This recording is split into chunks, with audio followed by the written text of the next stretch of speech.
So we are there looking at therapies and counseling therapies, and we are there in neuro linguistic programming. I summarize and say the theory of NLP is broken down into 3 layers. Neuro involves creating our own mental map of the world.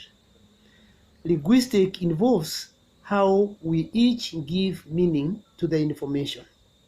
3, programming involves how we respond to the meaning we have given to the information.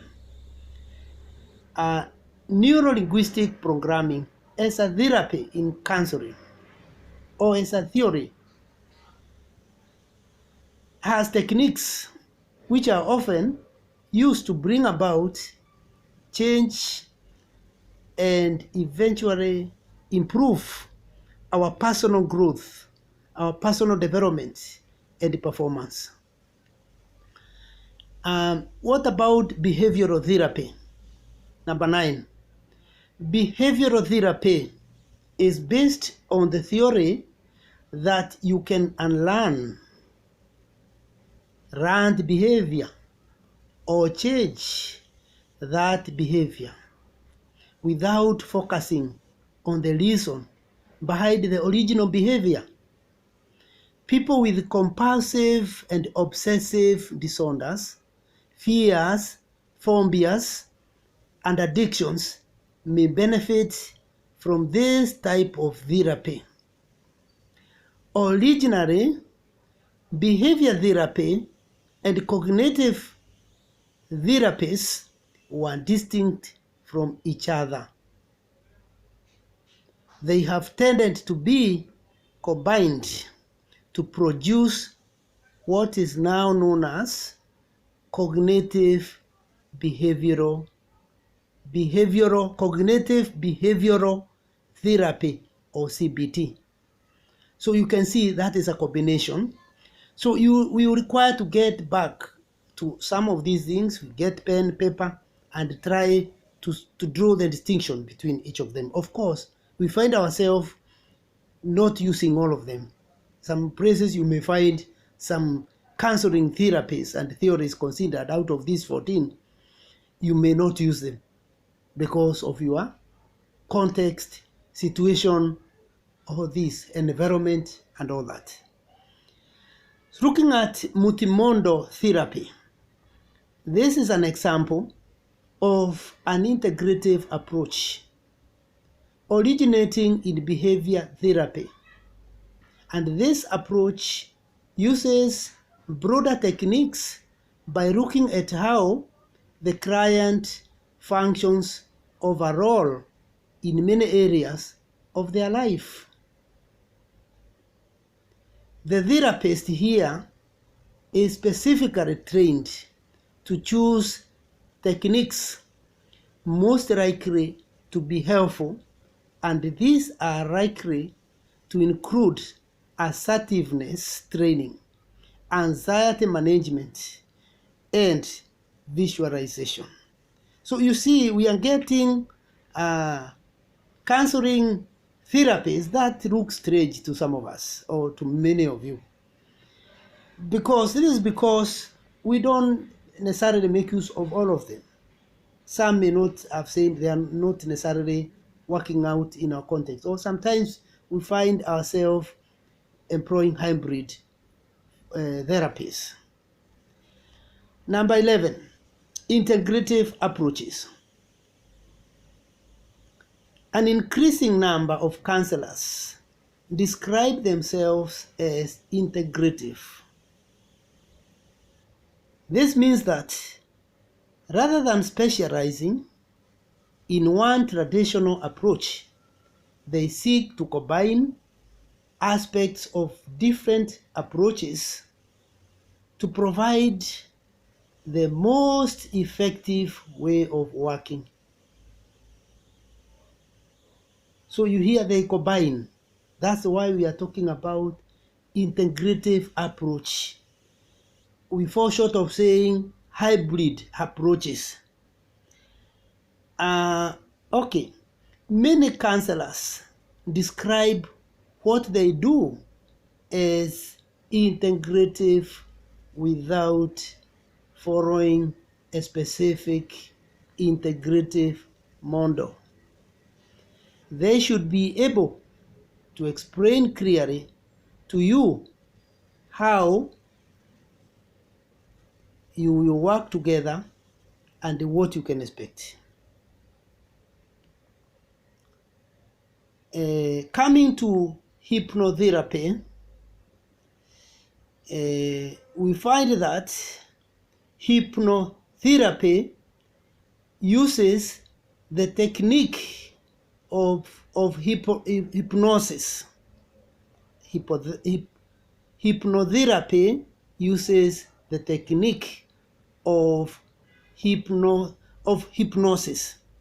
It uses that technique to induce a deep state of relaxation during which the unconscious mind is highly receptive to new ideas. You see now, you are receptive to new ideas. Accessing this part of the mind through hypnosis can help to change behavior, to change attitudes and emotions, as well as manage pain, anxiety, stress-related illness, and bad habits, including promoting personal development.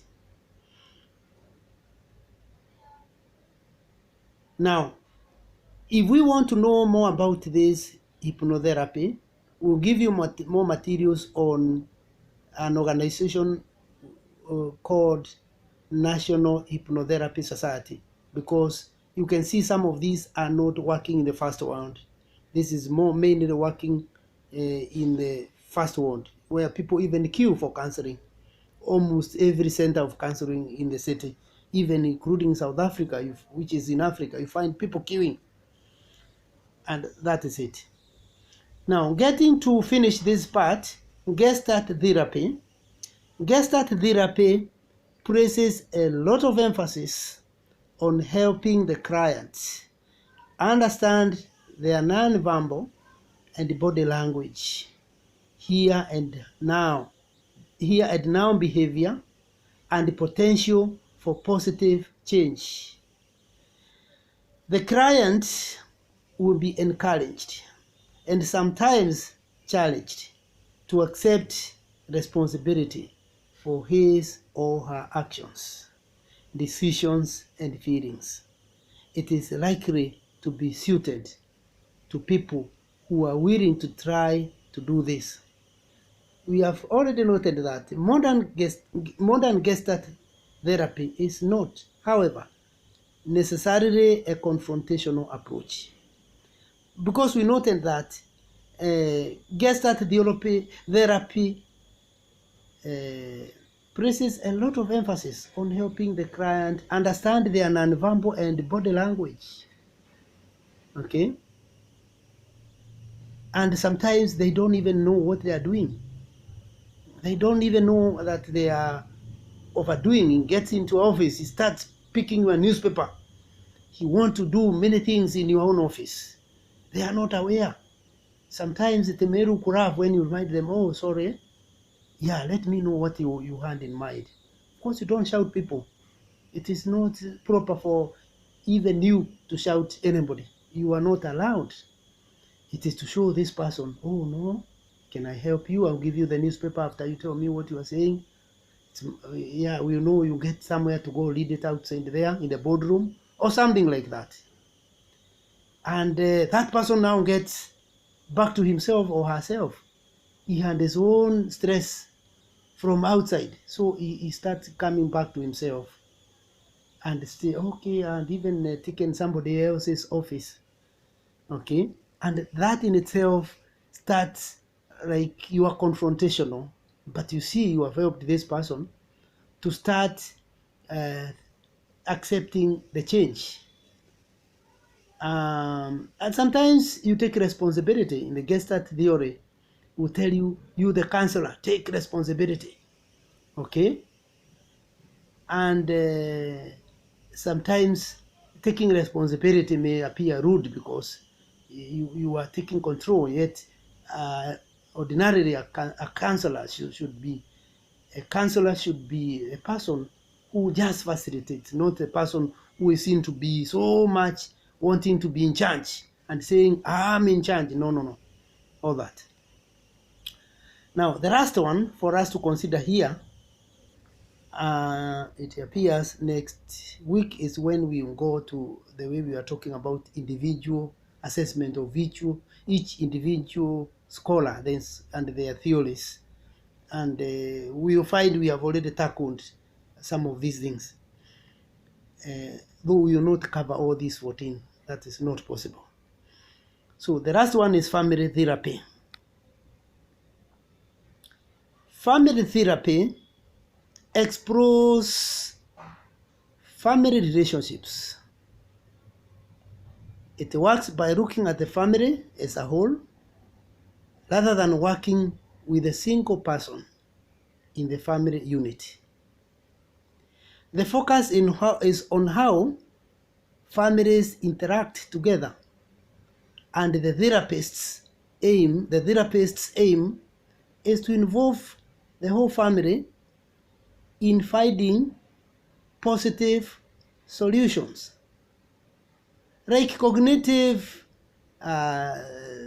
therapists or therapists we considered above, it also requires specialist training, because you may not tackle family relationship casually. Okay, there are a lot of injustices, historical issues in families, a lot of things in the families, and some may emanate on very trivial things like dowry. They emanate from simplistic matters that may require some training to handle. To be a good family therapist, you have to study it. There are books on family therapy on just that. There are books on Gestalt therapy, just that. If you want to be a specialist of family therapy, how to treat families that are having problems, you may need to get all those copies and build enough theoretical base to be a family therapist. Now, the problem is everybody thinks he is a counselor. Not at all. Even what we have done here is not enough to take you to the field and start doing it. If you are doing a particular form of counseling, sometimes you are dealing with people dealing with drugs, mental. You have seen those other ones like hypnotherapy. You have seen these other ones that sometimes you may need integrative, you may need multimondo therapy, particularly when you are dealing with drugs. You may even need neuro-linguistic programming. You may sometimes even require a bit of behavioral therapy. Okay? So in family therapy, the focus is on how families interact together, and the therapist's aim is to involve the whole family in finding positive solutions. So the issue we are dealing with, when you call it therapy, we are looking for solutions. Nothing else. Solutions. That's what we are looking for. We are problem solvers in modern 21st century skills movement in education. We go for solution. Education has to be problem solving. Nothing else. Nothing less. Nothing more. Nothing less. Any question?